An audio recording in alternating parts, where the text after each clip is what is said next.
খতমে তারাবি, খতমে তারাবিও সুন্নাত নয় আর সূরা তারাবিও সুন্নাত নয়, কোনটাই সুন্নাত নয়। ফাকরাউ মা তায়াসসার মিনাল কোরআন, আল্লাহ বলছেন যা সহজ হয়।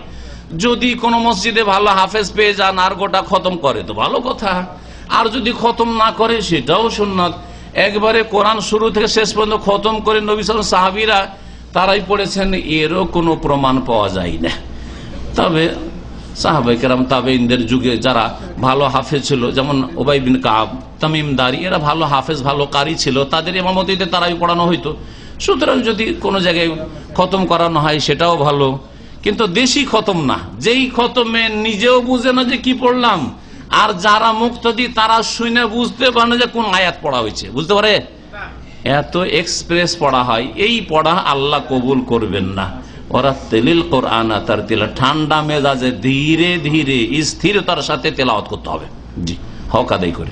খতম তারাবি চলছে, গোটা দেশেই চলছে।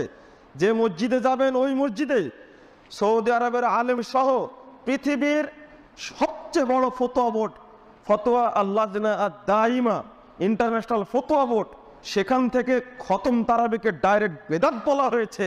গোটা পৃথিবীতে চলছে।